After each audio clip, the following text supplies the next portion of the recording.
I have to fix me first. Because I have to be the grown-up in the room. I have to be the parent. So that's been the focus of all of my content is how can you fix this so that you are a safe place for your child to come back to? Because that's why they're staying away. Is because you're toxic, you're mean, you don't listen, you're narcissistic, whatever, there's a whole slew of names. Whatever the things are that stack up and make us unapproachable.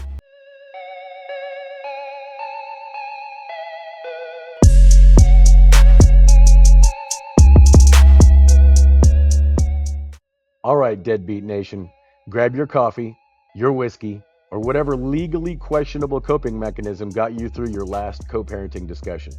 Because today, we're talking about a group that doesn't nearly get enough attention. The people standing just outside the blast radius. Grandparents.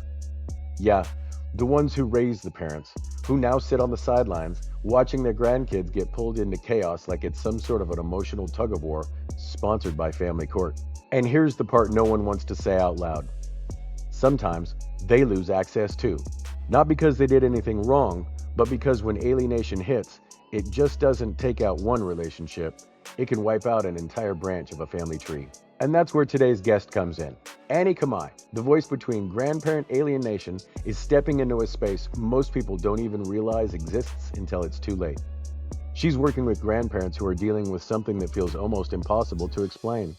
Loving a child you can't see, fighting a battle you're not legally part of, and grieving a loss that technically isn't recognized.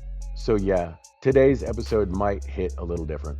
Because this isn't just about moms and dads anymore. This is about legacy. This is about generational impact. And this is what happens when the system doesn't just separate parents, it separates entire families. So if you've ever said, man, this system is broken, just wait.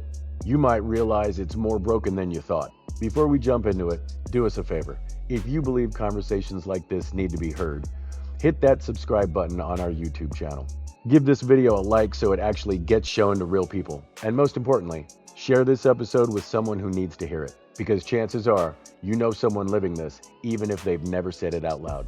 All right, let's get into it. How is the digital creator business going?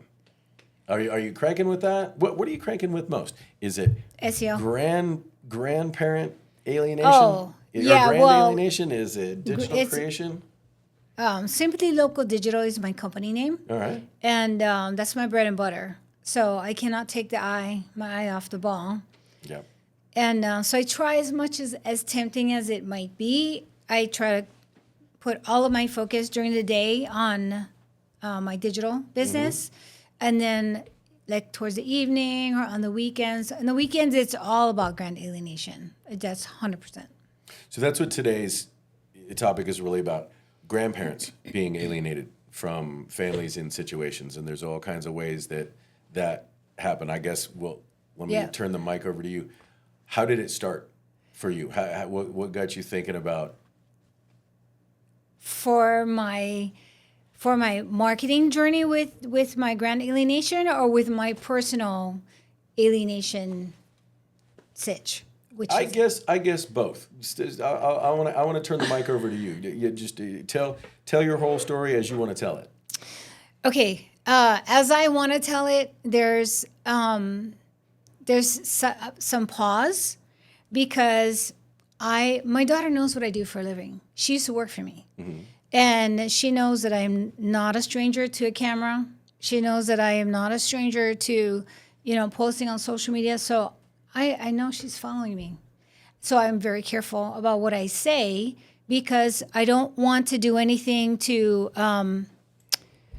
make this journey even longer. Mm-hmm. My goal is to shorten it as much as I can.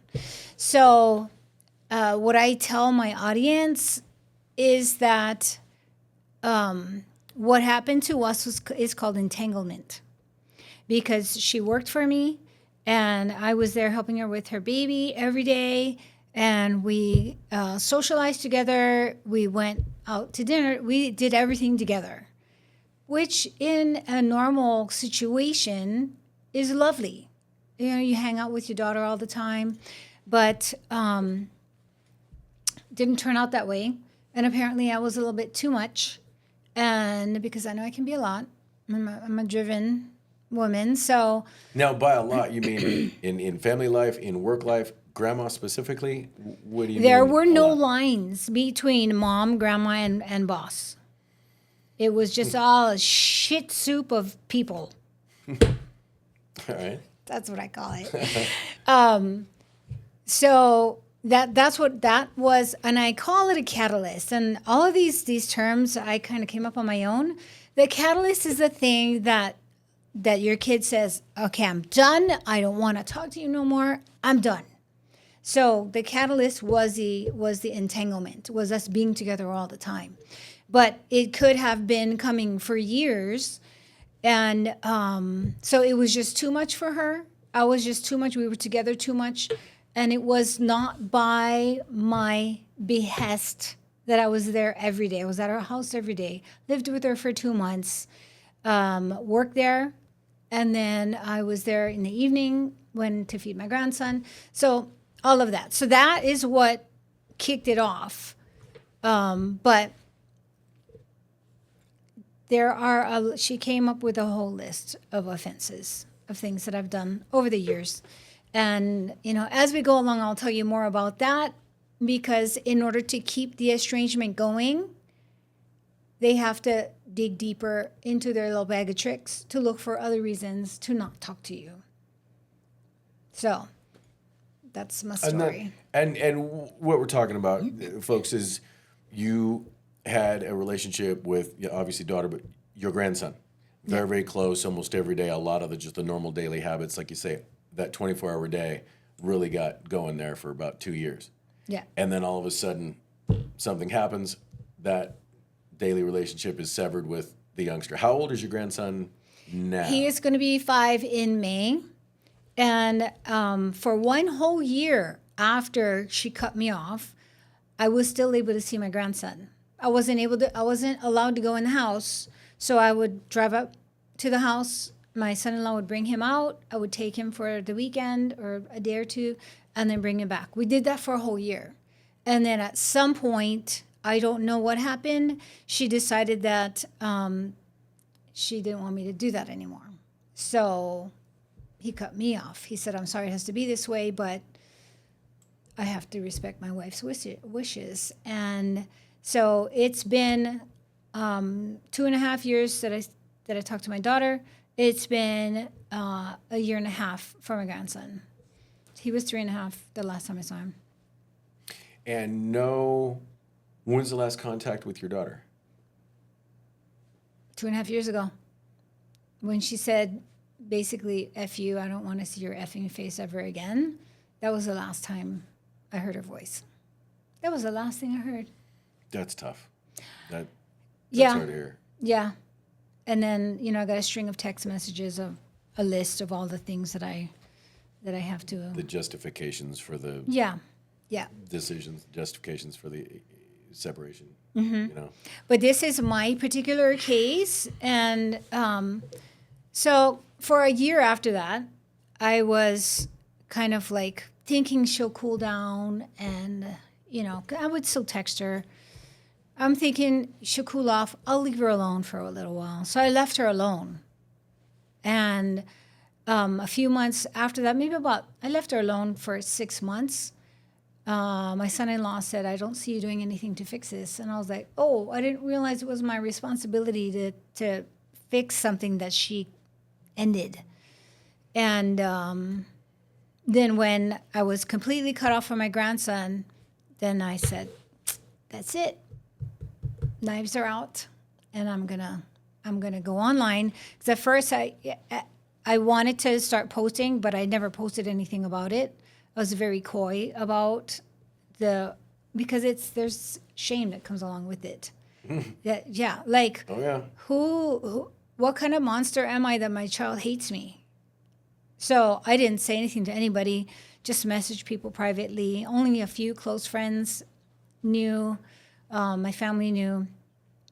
But when my son-in-law cut me off and he said he's blocking me and he's changing the locks on the house, like I would ever go into their house without permission. When he cut me off, then I decided, okay, that's it. I'm going to go public and I'm going to talk about it.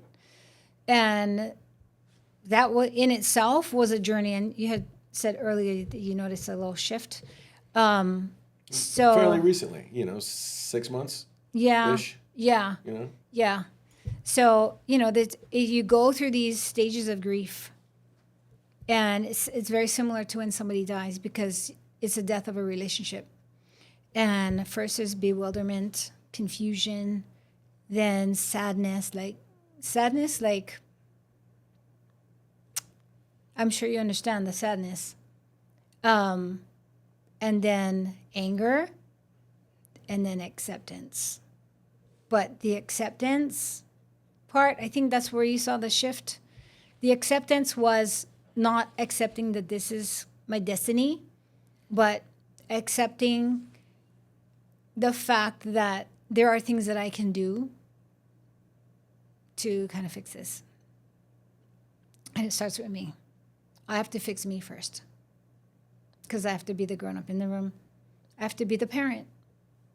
So that's been the focus of all of my content is how can you fix this so that you are a safe place for your child to come back to?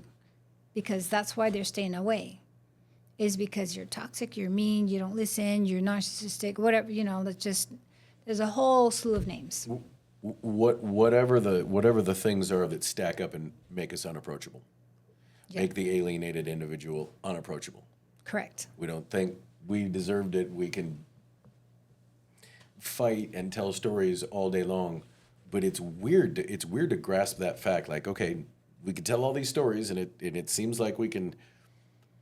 The alienated can make a good case.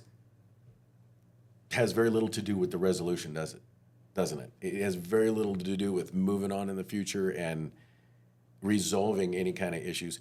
And you're talking about focusing on yourself. What if the reconciliation never happens? That's a you gotta run that parallel with self-improvement, right? Correct. And my pitch to people is that you cannot go from not speaking to reconciling. That's like jumping ahead too many steps. You can't go on a first date and talk about marriage. That's the same thing. You have to build up your trust. You have to build your relationship back before you can be reconciled. So the first step is reconnection, is hoping that they'll open a door a little bit and maybe text you, because texting is safe. And then, maybe even emailing. Emailing is safe because I don't have to look at it if I don't want to. The child doesn't have to look at it. So there are steps that you have to take until you can get to reconciliation. I agree with you in the reactive stage. And if something has already happened, how do we? But in the proactive stage, in other words, by proactive, I mean, when we're talking about our youth from here forward on how do we handle conflict resolution, how do we handle communication, how do we handle all those things, I don't subscribe to the texting or emailing is the good approach. Again, in the reactive stage, I align with you. You can't go breaking in doors because the perceptions aren't aligned. But I would advise to really talk things out. Don't if anyone's beginning to have these issues, and by these issues I don't mean alienation, family and parents and all these things. I mean issues as a youngster, issues in the workplace, issues in darn near every relationship we have. I would say get things out on the table maturely, vulnerably, lovingly, rather than guarded behind text or email or something that's behind too much technology. It's like, it's removing these connections and this human side that we have to fix our issues. I was speaking about people who are like completely cut off. Right, the reactive end. It's already happened. Yeah. And I agree, because in a lot of my videos, I talk about here's are some clues that you are getting on the estrangement highway, that you've got a ticket for that train. Yeah. So here are some clues, then you better start fixing it. But I think that communication, like learning how to communicate, is the key. Communication in how you put your message across, and also like actively listening. So you can do those things before.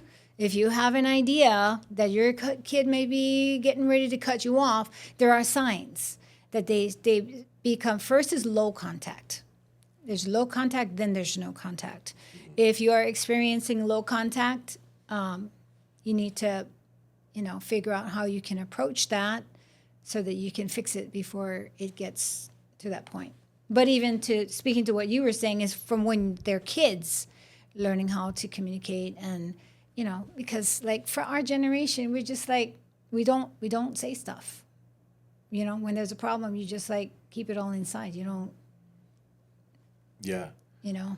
When I first started hearing about these safe places, we want to create these safe places for kids and schools and colleges and all these things. At first, it just didn't make sense. However, I will say that just in general, our 1-year-olds, 2-year-olds, 3-year-olds, to have them grow up in homes where they feel safe with both mom and dad, I do get that. I do totally get that part. So, but again, here we are in the alienation space. So obviously those habits, routines, those confidences weren't instilled in a lot of us, whether it's our kids that are alienated or grandkids or even ourselves as adults. And what you're saying about it starts with us, I'd say it's definitely the mantra in all of these different groups, all of these different alienation groups, custody battle groups. All these different social media pages have all this conjecture and advice about what to do in the moment, what to do in court, what to do in this strategy, what to do, how do you handle the narcissist, like all these things. Again, that's in the reactive arena, right? Right. And I keep saying, my audience and people watching this, like, here we go, broken record, Jeff again, talking about proactivity and talking with our youth.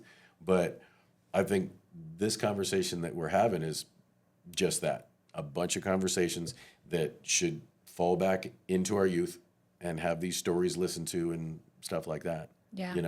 Yeah. So from here, what do? You've got your content that you've had out there, and initially it was pretty direct, right? It was pretty direct, saying, hey, this is alienation, this is what it is, and kind of attacking it, right? Now it's more so about you. Like I said, these other groups, it all seems to be about starting with us and just acting as an examples, because we have no control of the other side. The other sides, right? We only have control of us. Right. And our actions. So how do we show that? How do we show? That's a loaded question. Hold on. Let me ask that. Let me ask that a different way. How do we show it in many different forms? In our personal life, the social media life, the content life, which you and I are both in to some degree, the family life, the communication life. If there's no communication and there's only content in this world, 30 years ago, there was no content, alienation, estrangement, that was it. So we do have an advantage, don't we? I learned from you that if there is to be estrangement, be as big. I think you use the phrase, be as big as you can online. Be as big as you can so that when the kids do want to come back, you're there and show them a good message. So I have not forgotten that. I think you gave me a little bit of a boost when I had some doubts about, do I want to push this podcast out? Do I want to open up these conversations? Are they pleasant conversations? How do we turn the negative ones into positive ones and stuff like that? So I thank you for that. You definitely gave me that boost and a little bit of a belief to believe that someday the kids are going to want to. Well, let me connect. tell you. The reason why I started talking about that is because in some cases, like my immediate family and my extended family are very close. So there's no way that my daughter would move somewhere and nobody would know where they are. No way. However, kids have iPads and phones in their hands when they're like little. So in an event where, like for parental alienation, if you have kids with an ex-wife somewhere and you have no idea where they're at, you want them to know that you exist. So my thing was making yourself as big as possible is you write a book and put it on Amazon. I'm getting ready to publish a book on Amazon for my grandson because one day when he's old enough to read and write, he will be able to Google me. And what I want is when he Googles me, I take all of the positions on Google. He's gonna see me with my YouTube, my social media, my website, my books, my digital products, everything that I sell is gonna be online. And he will know exactly how to get in touch with me. So that was the message for that. And I think it's good for alienated parents. Because I watched a friend go through that, and he has 3 daughters, had no idea ex-wife moved somewhere in the United States. And Just took the kids and left. just took them. And he was just like, took the rug right out from under him. He had no idea where they were or how to get in touch with them. How long did that take before any contact? I think it took about 4 years. Oh my God. No police, no. How do you send the police to some place you don't know where they live? Did she change names? How? I mean, that's I don't diabolical. know. Yeah, I don't know all the That's straight details. kidnapping. But you know? yeah, so I'd lose my mind. yeah, he was every single day he was posting on social media. I love you. He would name all of his daughters, post pictures of him with them when they were younger, and eventually when the kids were old enough to Google their dad, they found him. And all you had to do is reach out to somebody on Facebook Messenger. That's easy. Yeah. So that was my thing: is make yourself. You gotta make yourself known online because that's where the kids are gonna go look for you. And but yeah, I'm glad that helped. Were you able to get in touch with your kids yet? No. Not yet? No. So it has been several years now of estrangement. There's, I would say, estrangement with my daughter probably fully since late 2015, and my son probably really started to be affected with alienation, or the situation became estranged. Because alienation, as I look at things that I understand now, the tactics, strategies, efforts of alienation on macro and micro levels, and then leveraging different things like the rules of schools and or courts or family courts, or just the leveraging certain mechanical things that we have here in America, certain departments and stuff. Yeah, alienation was going right after divorce. And even before divorce with certain events, if I kind of look at it, the kids were pretty young back then. So, but no, there hasn't been any. The last contact I had was with my son in late summer of 2021. And I had seen him a couple of times, after COVID. COVID was kind of wearing off, if there's such a thing. And no contact with the daughter. When my father passed, I was trying to reach out to the kids, and there was not a response. Trying to reach out, they were coming into their final days. And then when and this is my stepmom, my dad and my stepmom, they both passed about 6 months away from each other. And there was no call for condolences. And for me, that was looking at it objectively, it was like, hey, if that is a byproduct of alienation, that's not right. And I was already kind of working on the podcast and writing a book myself about this. But that was, yes, it hurt, but I felt more like a calling. Like, I know that's not right. Like, I hesitate to say anti-American, but it's like that's not right on so many levels. There has got to be a way to raise. I used to hate the term raise awareness, but because I thought, well, what good does that do? Raising awareness. Okay, what's next? But yeah, this is going on in America a lot more than I ever realized. And now that I've been really diving into this over the past 6 months, maybe 7 months, re-engaging this podcast, there are tens of millions of families that are going through not just dissolution of marriage, not just divorce, but real custody battles with allegations and division and anger and bitterness. ugly. Just nasty, right? And there's a lot of reasons for that. I think there's a dangling carrot in the way that family law works that gives that pathway for bitter people to just latch onto. But going back to what you asked, have I been in contact with my kids? No. I don't know where they're at. I don't know what they're doing. I have reached a place, I might be taking a little bit of a left turn here. I've reached a place in forgiveness that I do genuinely wish the very best for them and would love to make contact with them. I would love that relationship. Did a podcast the other day with a fellow that said, just like you said, the going from estrangement to relationship is not one step. And he got really deep into it. He was talking about my kids have the same genetics. There's a lot of the same habits. There's a lot of the same generational trauma. So I don't know what may come back. I don't know what stresses and life experiences or challenges or failures that they've had. They're normal people, but the forgiveness is really outweighing the rejection. And I would like to think that I wouldn't slip back into that. It took a long time to get there. Yeah. It took a long time to get in there because there's no contact. And without contact, there's kind of no closure, right?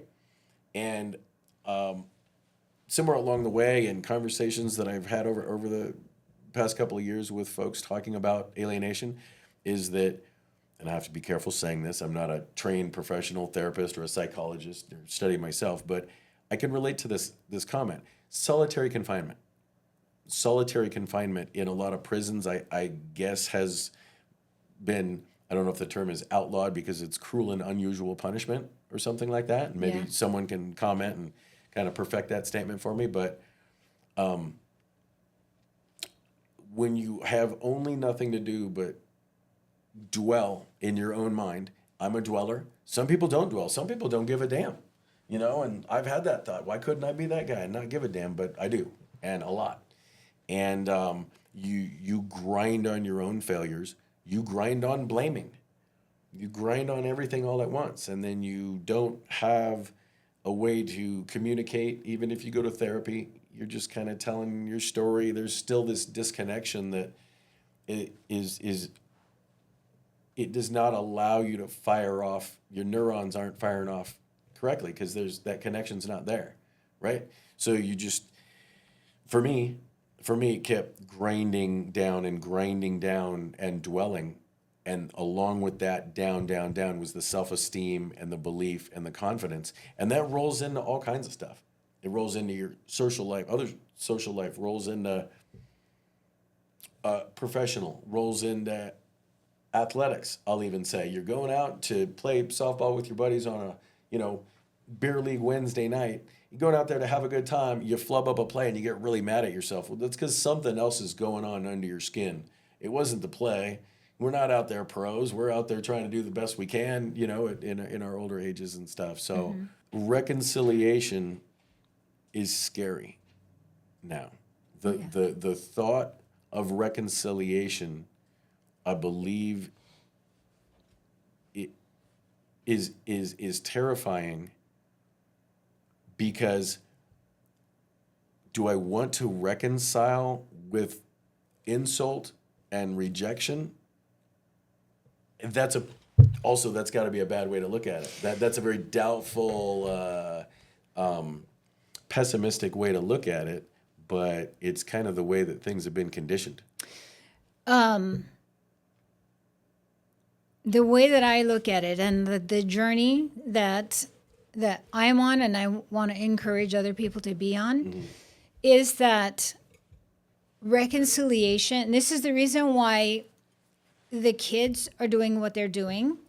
And in all of my content, I try to look at things from both perspectives because it's not just about me. It's about me and my daughter and how we relate. And as scary as it is for her to like allow me back in, I also take pause. Because what I don't want is to go back to the way it was. Neither does she. And when I say she and me, I'm talking about all the kids and all the parents. So you can't go directly to reconciliation because are you still the same person that they walked away from? Because we're the parent. We always have to be the parent. We're never going to be the child. We're never going to be equal. You should always have that parent-child dynamic because that's what it is. There's a hierarchy in life, and that's what it is. We're not equal. So, as the parent, I am taking it upon myself to examine the reasons why, and I know all the reasons because she sent me a text message with everything that I did.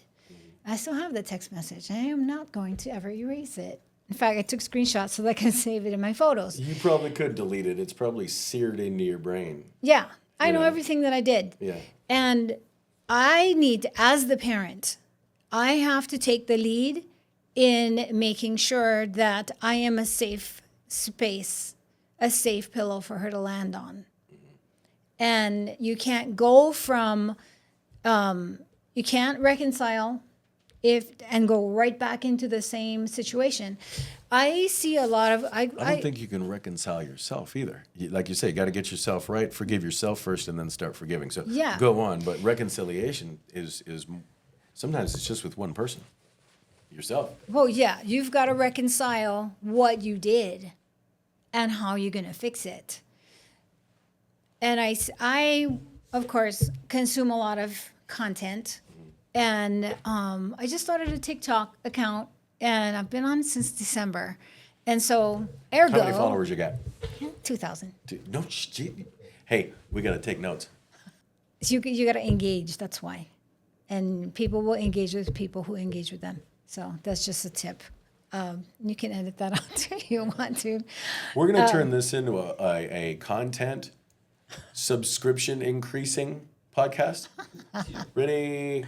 Right.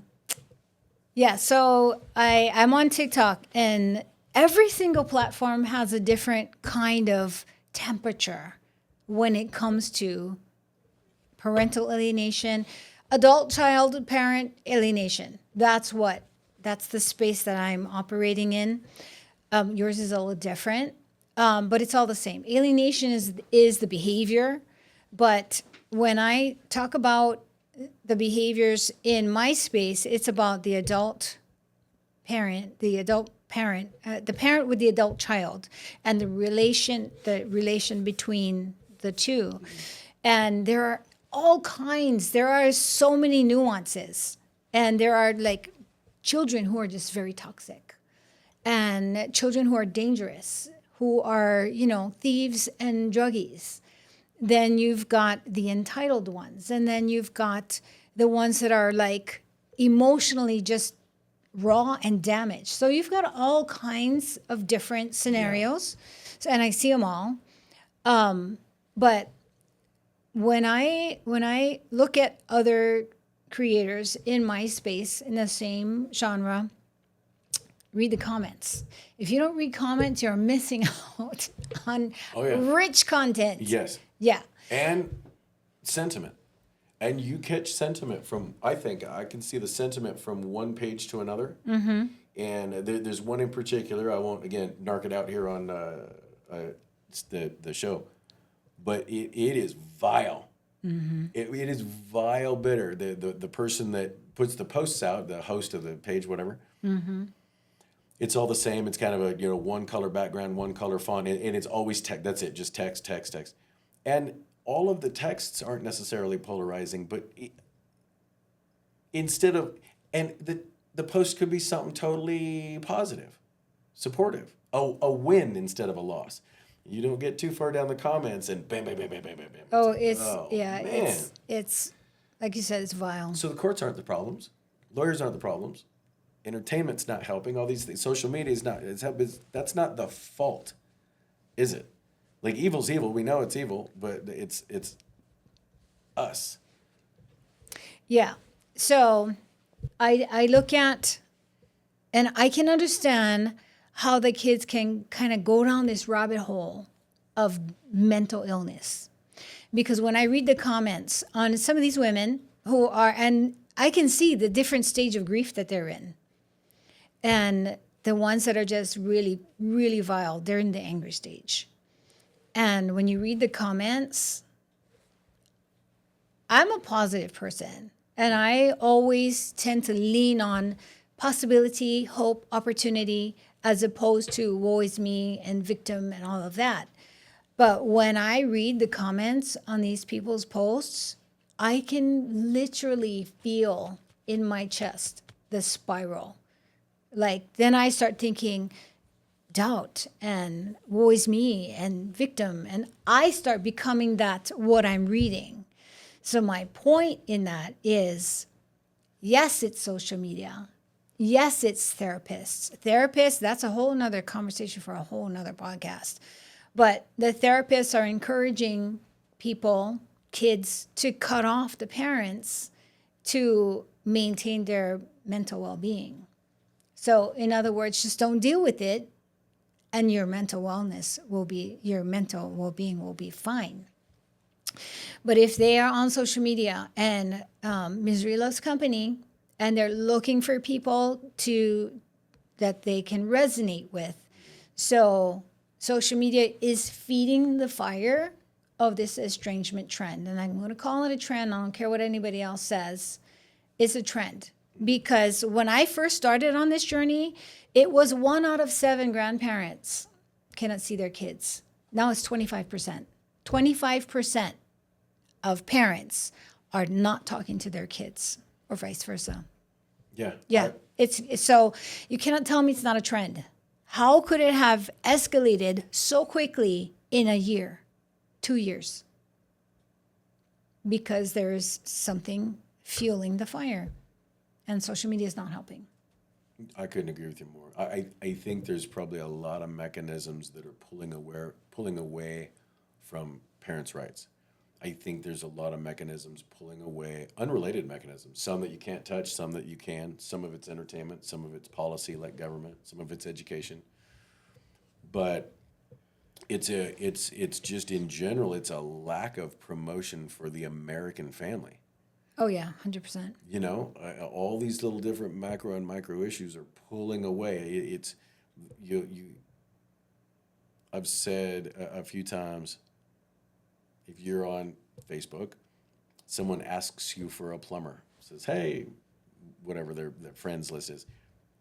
I need a good plumber recommendation. I need a good, electrician recommendation. Hey, what's a good restaurant to go out for, an anniversary dinner, something like that, and you'll get however many answers. If you ask for a divorce attorney, that list goes on and on and on, and it's like we have all these billboards all over every city in America, and the billboards are mostly personal injury attorneys, and that's got to have something to do with it too. The cry for victim. It's like to be the victim is an accolade to get to the next plateau, most oftentimes financially, right? Yeah, I'm stuck on the personal injury billboard because, that's my deal, right? I do advertising. And the reason why personal injuries, you see them on billboards is because their number one accident case is a car accident. So if you drive and you see them, But that's just an aside. But no, I agree. So you're saying you get in a wreck, you're on the freeway, you look up, hey, there's 1-800-SUE somebody. Yeah, Right? exactly. Exactly. But yeah, you know, going back to your point about fracturing the American family, there is some truth to the statement, a house divided cannot stand. And that's what's happening Say to that our, again. A what now? a house divided A house divided. cannot stand. True. So that's what's happening to our families, you know. And the nation. And the nation. Macro and micro levels. A family is being torn apart. The value for the family is being torn apart. The value for America as a nation is really being attacked for the sake of the individual or something secular. So, yeah. Yeah. So, how do we shift? It's not going to be, we're not a nation with a king. We're not and even if we were, I don't see us. That's not our culture. That's not the culture in America. We should be really understanding more self-love, more support for the American family in our institutions, in our society, in our sentiment, and there's just so much strife, man. There's so much strife and argument. And hey, this couple's in love, could be high school, college, could be married, whatever. Boy, the moment there's trouble, tribal. Those two tribes split and the support splits and all that stuff. It seems like, is marriage a fraud? Can't be, right? Are families a fraud? Can't be. I think the answer, my, excuse me, my auntie, she was like 88 when she passed away. She used to always say, you got to clean your own house before you go clean somebody else's. So the answer is not the, I don't know, macro, micro. You got to clean your own house before we worry about cleaning everybody else's house. So that's why you take personal responsibility for whatever your situation is. I'm cleaning my house right now before I can go tell anybody else what to do. So you mentioned, I do want to mention what's happening with the kids. And you mentioned, what do you call them? Parents' rights. Mm-hmm. So when I first started on this journey, I posted something and people were telling me, oh, you have rights as a grandparent. You have rights. And I looked it up. And in the state of Nevada, every state is different. True. But in the state of Nevada, he would have had to live with me for 2 years before I can petition for visitation. He did not live with me for 2 years. I was at his house every stinking day for 2.5 years. Every day. And again, I have to put a caveat. It was not my idea. It was my daughter really needed the help. She asked me to come over every single day, except on the weekends. Because I'm like, you guys got to do your thing on the weekend, man. Just let me, I got to just do my own thing. And so in the state of Nevada, the kid has to live with you for 2 years before you can petition for visitation. So, like I said, he did not live with me, but that's not to say that even if I knew a woman that spent $60,000 on petitioning the court for visitation because her son was murdered. And his wife took his 3-year-old son and went off and married somebody else. And they decided that they're going to make a little family of their own and, put the dad behind. And so she tried and tried and tried and tried, but she couldn't get anywhere. And even if you do spend all that money on attorneys and going to court and everything, Johnny has a birthday party this weekend. Sorry, Mom. Oh, he's not feeling well this weekend. Sorry, Mom. We're going to go to Disneyland this weekend. Sorry, Mom. That's not violating any kind of court order, even if you have visitation rights. What judge is going to say he was not sick or he did not have a birthday party to go to? So you're still going to be fighting an uphill battle, even if you go through all of that. So It's the resolutions are not in the courts. I know there's reform going on at state and a little bit federal level, and there's man, these problems have got to be talked about and practiced more with our society, and talked about with our kids before they ever get into relationships, starting with the self-love and the self-confidence thing. The kids that we're bringing out, the kids that we're producing into society now seem stressed, doubtful of their own identities, really questioning a lot of things about self-love, and definitely questioning things about the country that they live in. There's a lot of pressure coming in at all of us, but let alone our kids. So I have the solution for that. please, Homeschool. pad and paper. Homeschool. Because all of this, as much as you try to engage with your kid and, do all the things that you were talking about, if they're in school like 6-7 hours a day, and they are influenced by people who are not you. So if you really want to protect your family unit, they have to be homeschooled. So you can impart your family values, your views, your belief system, and bolster up your kids' self-esteem, give them the confidence that they deserve. They don't get that in school. That's where they get their victim mentality.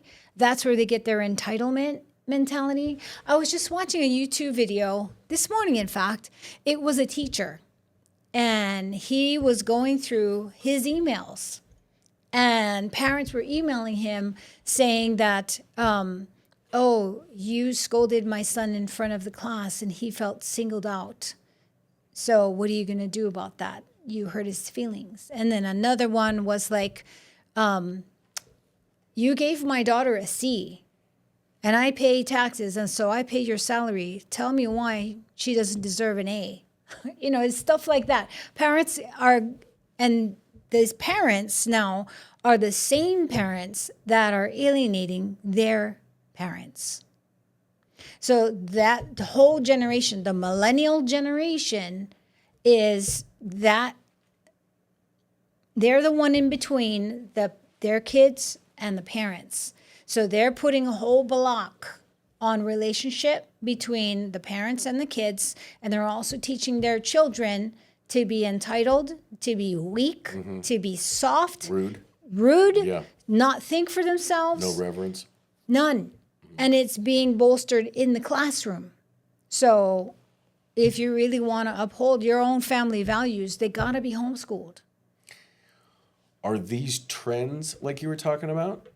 Or is this a trend? Because I didn't feel this way myself, 70s and 80s in elementary school, junior high, and high school. I didn't feel this, I didn't feel that, a number of things. I didn't feel the school was pulling me away from my mom and dad. I didn't feel it. There's several teachers that I have fond memories of. That would be qualified as anything from a safe space to a mentor. And then homeschooling as a resolution of this. Are both of these trends running parallel, or is this something that is a societal shift that's not going to come back in our public educational systems? Meaning, are our public educational systems going to come back to an admirable place for the parents that are having issue with it? Doubtful. Doubtful. Doubtful. Yeah. Because the whole school system is politicized. So you just got to put them on the side because they're never going to change. What I think is... what about the folks that... Okay. Let's stay on this for just a second. Because this is... homeschooling is a hot topic. Yeah. Right? So, okay, what are the means of homeschooling? What if certain families don't have the means? What if they're not even aware of it? So again, those families are just going into the public school systems. And are the public school systems all bad? They can't be all bad. I don't know. Well, I don't have kids in elementary school anymore. All I know is what I see online and the reactions that I see online. But the reason why I say homeschool is because that's the only thing you can control. If you cannot homeschool your child, I personally know a woman who used to be an educator, and she did not like what was happening in the schools here in Las Vegas. She did not. I'm in connection with a couple. Yeah. Like that, yeah. Yeah. And she didn't like so she started her own homeschooling business.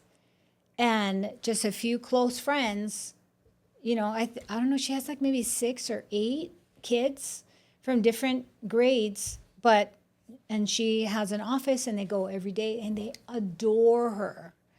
So I know that there are a lot of women like that who are not in alignment with what they're told, the curriculum that they need to follow. I think there are a lot of both men and women Yeah. that believe that, yeah. Yeah. So they start their own homeschooling business. So when I say homeschool, it doesn't have to be, I got to teach my kid. You can find somebody who is in alignment with your beliefs and your wishes, your desire for your child's education, and they can go to school there. I think there's a lot of programs too, homeschooling curriculum programs that can be, I guess, purchased. Yeah. I'm not an expert on that either. Yeah, I have friends who've been homeschooling their kids since our kids were little, and she's still homeschooling other kids. So you get it, you get the curriculum from the school, and you teach it to the kid, and then you have to send in tests, and so there's a whole protocol. It used to be avant-garde to do that. Now it's like normal. If you want to be a homeschool, if you want to school your kids, you just get all the curriculum. Very rapid incline in homeschooling as far as a trend, right? Yeah. Very rapid incline. Yeah. So jumping back to e-break, let's jump back to grand alienation. Yes. Grand alien nation. Yep. Is the right way to say that. Yeah. So where's the direction for it now? What I have, it's called School. Are you familiar with School? The community. Yeah, School community. SKOOL? Yes. Yeah. Yes. So I opened my school community. I opened my doors. I was so excited. I got 1 member and then nothing. And so what I think is... What happened to the 2,000 TikTok? 2,000. Can't you get everyone from TikTok over to school? Yeah. That's what the direction I'm going with my content is not typical, because everybody wants to complain about their kids. Everybody wants to be a victim, and they want misery just loves company. And misery apparently is very popular because they've got like tens of thousands of followers. Not that I'm jealous.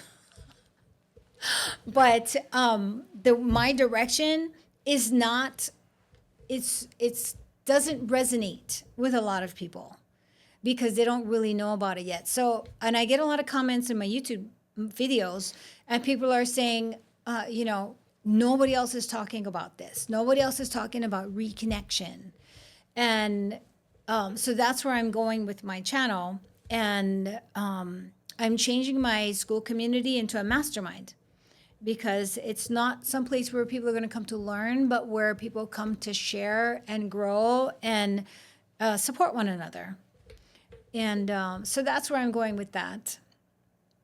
Yeah, and I think it's going to be beneficial. I'm going to make it free, because I was charging people. I was like, everybody else charges. So I was going to charge, but no, I think I'm just going to make it free, because I think that we should all commune and support one another. Because I have all these different programs that I'm using for myself, and that I want to share with other people, because I would love to see this come to an end. And this, like my audience, who are parents like me, whose children are like broken or hurt, that can be fixed. The people who have like, just narcissistic, nasty, just vile children, that's not for me to fix. That's not for somebody else to fix. Yeah. That's what do they call that? Severe alienation? Yeah, that's when like, when there's that kind of anger, and because that's a lot deeper. If people in general, kids, parents, whatever, alienated on either side of the alienation or estrangement, if anybody in that scenario is nasty, they're two things: really not happy with themselves, right? Not able to love themselves, so they're not able to love and forgive others. But it's how are they treating others as well? Like what kind of business dealings? What kind of personal dealings? What kind of friendships? What kind of trust do they have got going on, incoming and outgoing? I think about stuff like that. It That's permeates in every part of your life. I mean, you can't be nasty to your mom and then a sweetheart to your boss, and it's not without being fake. right. Yeah, yeah. I mean, you can only you be could, fake for but- so long. It takes a lot of energy to be fake for a long time. So then, a more important question than where does grand alienation go is, where does Annie go? Where does Annie go? You have one grandson. Yes. So where do you go with life moving forward, keeping that eye on that grandson? Even if it's not a visual eye, it's that sentiment, it's that good concern, and all those thoughts. What do? Do you have any access to him at all? Any kind of I don't knowledge or photos, anything? No. I did see some photos of him on another relative's page, but they, put a big smiley face over it. I don't understand because my daughter doesn't want his picture to be online. Oh, sure. But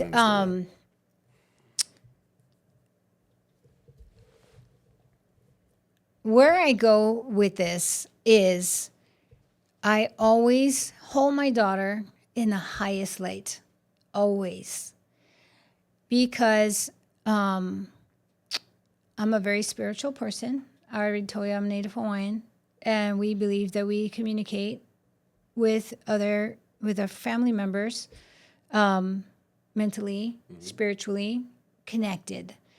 So I always hold I get my moments, like I can't be perfect all the time. I'm sad and I long for them, but for the most part, I always think the best of my daughter. I give her the benefit of the doubt. I give her the fact that she is hurting, and I know where all of her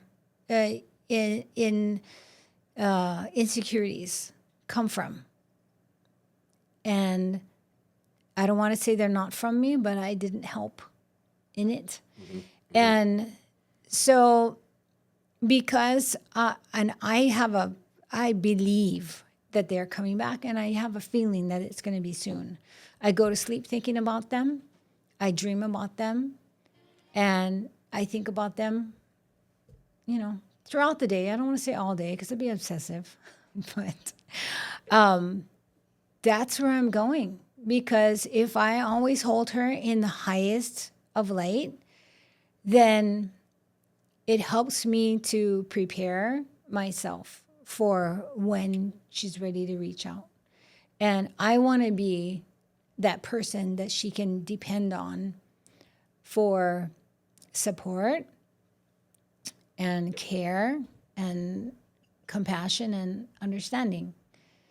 So that's the path that I walk every single day. If I could throw one more thing onto what you were saying about being ready for these different categories and how to be these places of being, for me, there's one gleaming thing. I would love to just listen. I'd love to. I look forward to the day when I can just listen. It might even be coming at me insulting, but it might even be a fire hose of dialogue. Just I would love to listen. I'm glad you brought that up because that is something that I'm actively practicing. Because one of the things that we do as moms is we always want to help and fix and give advice. We'll always want to do that. But the millennials, they are the experiential generation. They want to experience everything, and including experiencing being a first-time mom, including, not knowing what to do and figuring it out. They want to experience everything. So by me always wanting to like, oh, have you tried this or have you tried that? So listening without providing feedback and just hearing what they're saying and only responding when you're asked. So I practice that with my son, and I practice that with my family and friends.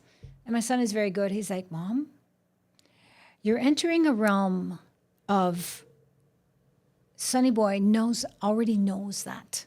So you need to back off. So yeah, listening without giving any input is hard. Takes a lot of discipline, and it takes a lot of inner dialogue. Shut your mouth, shut your mouth, shut your mouth. Yeah, no, it takes a lot of not just practice in the moment. I think it takes desire. Of course. I think it for me. I guess I can only speak for me. Like I may sound kind of weird, but I do. I very much look forward to that from two different adult children now, with two completely different personalities and their own experiences over the years and travels, experiences, lessons, successes, failures, frustrations, growth, the whole bit. So my two kids I have two biological kids and two stepsons. Daughter, son, stepson, 4 kids. All 4 of them bright. My two daughters very intelligent, accomplished, graduate. My son is athlete, hockey player, we all know how life gets at 22, 23, 24, 25. Sometimes it's a shift in life, right? Sometimes it's, are they going to just starting, and by they, we, at those ages, are we starting new careers? Were we going someplace for a while, and then there's a bit of a lull and a shift? It's after that high school rush, college rush, early, rush. So I'd be interested to know what's going on in their lives and what they're doing.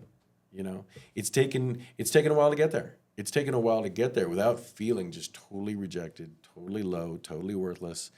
And the forgiveness is genuine, though. It's powerful. Forgiveness can be very, very powerful because you're not looking to gain anything anymore, or maybe you're not under pressure anymore to be a certain someone that it's kind of like it's too late, right? It's that time is gone. I'm not the same person. The kids aren't the same person. So if alienation does happen, God forbid,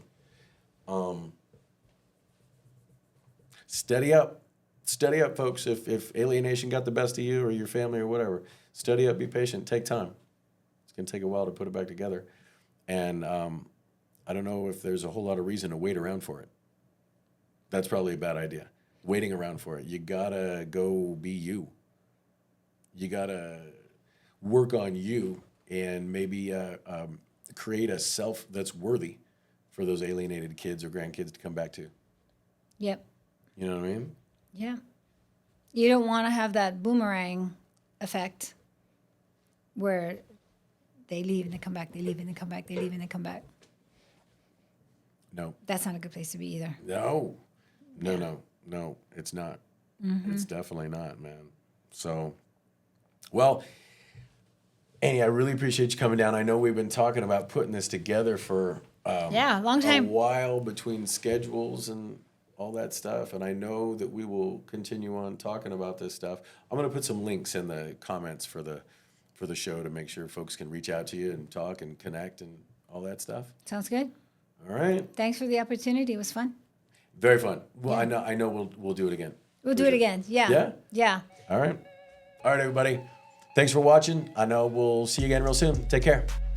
All right, Deadbeat Nation. If that didn't hit you somewhere, you may need to check your pulse. Because what Annie Kamai is talking about isn't just a grandparent issue, it's a family system issue. It's what happens when conflict doesn't just stay between two people. It spreads, and it spreads quietly. No headlines, no alerts, no emergency broadcast system saying, hey, another entire family just got cut off today. Just silence, and a whole lot of people grieving relationships that are still technically alive. And here's the uncomfortable truth. If it can happen to grandparents, it can happen to anyone. Massive respect to Annie for stepping into this space and giving a voice to people who are way too often overlooked.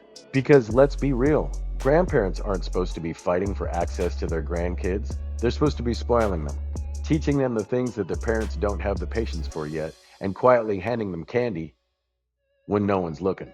If this episode opened your eyes even a little bit, hit that like button, subscribe to the channel if you haven't already, and share this episode with someone who needs to hear it.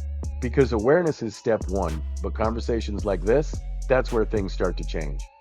And if you're out there right now, feeling like you're on the outside of your own family, just know this: you're not crazy, you're not alone, and your story matters more than you think. So until next time, stay strong, stay proactive, and as always, welcome to Deadbeat Nation.